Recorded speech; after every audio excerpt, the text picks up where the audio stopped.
Hello friends, Dr. Chad Arnow here from the University of Dayton Winds and Brass channel with another Trombone Basics video, part of an ongoing series of videos designed to help beginning, intermediate, and advancing trombone players along their musical journey. As always, like, subscribe, click the bell notification to get this and other videos like it to show up in your feed. Feel free to check out the rest of the channel for examples of my colleagues and I performing various things, as well as check out the rest of the Trombone Basics playlist for videos that will help you figure out how to hold the instrument, put it together if you're a beginner, or more advanced concepts like how to maintain various parts of the instrument. So feel free to check all of those out. In today's video, we're going to cover some of the differences between what's called a straight trombone or a simple basic trombone and a trombone with an F attachment, often called a trigger trombone. You might be asking yourself, well, where are the hand slides and where are the mouthpieces? Well, for trombones of an equivalent size, the hand slide and the mouthpiece are shared, and they're the same between models that have an F attachment and models that don't. In the case of this particular bell section, it comes from a model that has a sibling with a variety of valve and valve wraps on it, but this model family shares the same hand slide, mouthpiece, tuning slide, and bell. The differences are the presence or lack thereof of a valve and how the valve and its wrapping are configured. Some of the differences that you'll notice between a straight trombone and a trombone with an F attachment are that on the straight trombone, there's a lightly curved neck pipe over here that connects the hand slide receiver to the tuning slide assembly. We have a hand slide receiver over here and a tuning slide assembly as well, but in between on the neck pipe, there is a slight interruption with the valve itself and the accompanying tubing that goes with that. You'll also notice that on many straight trombones, you'll see a counterweight affixed to the tuning slide.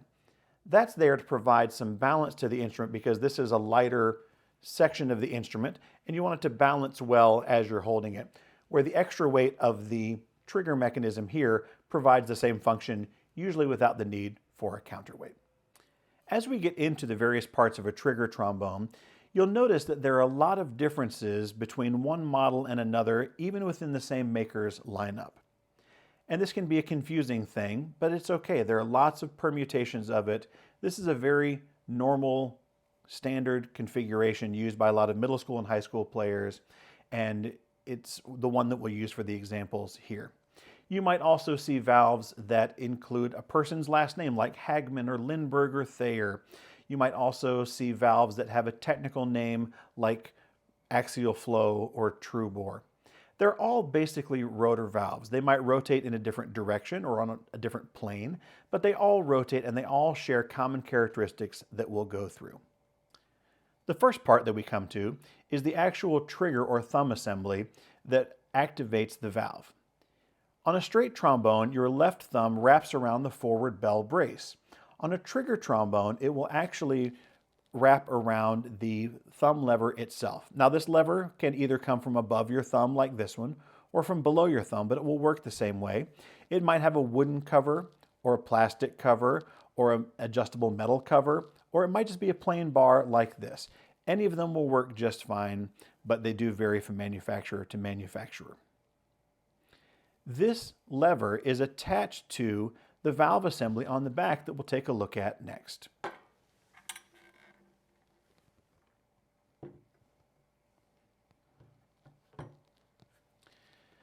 The thumb lever attaches to the stop arm assembly on the back of the valve. It's called the stop arm assembly because it's an arm that stops the valve from over or under rotating. So the thumb lever can be connected to the stop arm assembly in a variety of ways. One way is like this, which uses some hinges and some ball and socket joints to connect the two parts. This can be very robust and very long lasting. It just requires maintenance from time to time. So it's worth checking out the video that we have on this channel about lubricating a trombone valve because many have assemblies like this, and the video that talks about oiling the valve uses this trombone so you can see exactly how to do that. Other trombones will have a string linkage that connects the thumb lever to the stop arm assembly. String is great. It can be very quiet, it can be very maintenance free, but it can also be not a whole lot of fun to restring in the middle of a concert. Ask me how I know that. In any case, the stop arm assembly includes a plate on the back of the valve with a couple of rubber bumpers. These bumpers are designed to cushion the valve when it goes back and forth, and also can be trimmed to size to make sure the valve is rotating the exact distance that it's supposed to go, because there are holes in the valve that need to align with openings in the tubing. And if those bumpers are the wrong size, then the valve will, again, over or under rotate and cause those ports and holes to not quite line up and make the valve not play as well. From time to time, you'll have to replace these bumpers, and they can occasionally fall out, so just be aware if the instrument starts to clank loudly all of a sudden and not play very well, double check the bumpers and make sure they are still there and still in good condition, and if not, take it to your local music store and have those replaced. So again, all trigger trombones have some version of this. They have the thumb lever attached to a stop arm assembly that activates and rotates the valve. A point of difference on many trombones, though, is how you access the valve to maintain it, and we'll take a look at that next. On this trombone, and many standard trombones, there's a cap over the rotor that you can unscrew to access some of the inner workings of the valves. Many valves will look a little bit different from this, but this is the most common way of getting at the valve to maintain it. And again, we have a separate video for exactly how to do that. But this rotor cap here unscrews so that you can get inside there and clean and maintain that part of the valve. Another common element that all trigger trombones share is a loop of tubing that's about 3 feet long that is attached to the valve in a variety of ways. It comes out of the valve and then goes back into the valve to complete that circuit.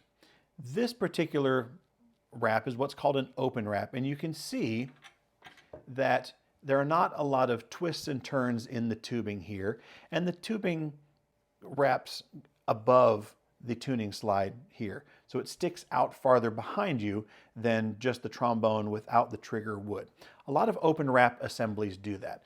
The reason we use them is because the thought is that fewer twists and turns makes it easier to play and decreases some resistance as the air travels through the assembly.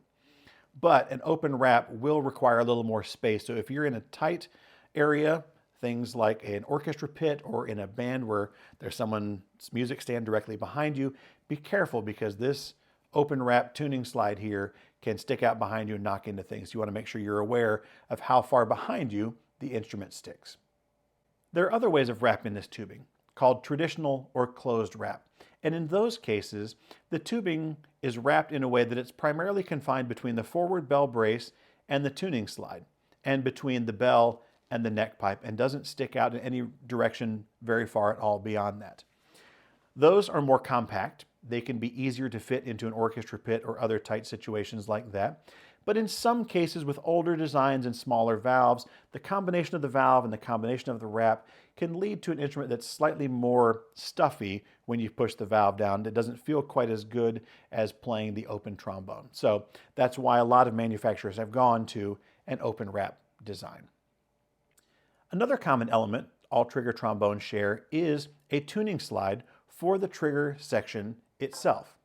In the case of this instrument, this area here is all tuning slide and can be adjusted to set the tuning of the valve the same way that the tuning slide for the rest of the instrument can be adjusted to set the tuning overall for the whole instrument. These are both lubricated the same way, so there's a video for that, how to lubricate a tuning slide, that the principles that apply to the main tuning slide will also apply to the trigger tuning slide. Both will need to be tuned regularly, and both will need to be maintained regularly as well so the instrument keeps working. But you'll be able to adjust the tuning just on the valve and the tuning on the rest of the instrument separately. So again, all of these instruments have the same elements: a thumb lever attached to a rotating mechanism, a loop of tubing that can be wrapped a lot of different ways, and a tuning slide on the valve itself. These various things, as has been mentioned, the valve itself, the tuning slide, need maintenance, and there are separate videos on those, so feel free to check those out. One question I get asked is, when will I need to worry about a trigger trombone? And there's no set answer for that. It really comes down to the kind of repertoire you're playing and what your teachers, whether it's a band director or a private lesson teacher, recommend for you. In many cases, students, as they get through middle school toward high school, start to look at instruments like this because the repertoire they're going to play in their band class or solo and ensemble literature might require either the sound that a slightly larger instrument produces or the low notes that are available on a trigger. If you ever have any questions about when to switch and what to switch to, start with your band director, start with your private lesson teacher. They'll be great sources of information for you. I'm also available to help if you have questions. You can contact me through my website at chadarnow.com or through my faculty bio at the University of Dayton Department of Music page, which is go.udayton.edu/music. I hope this video has been helpful to you. As always, feel free to reach out if you have more questions. Until next time, thanks.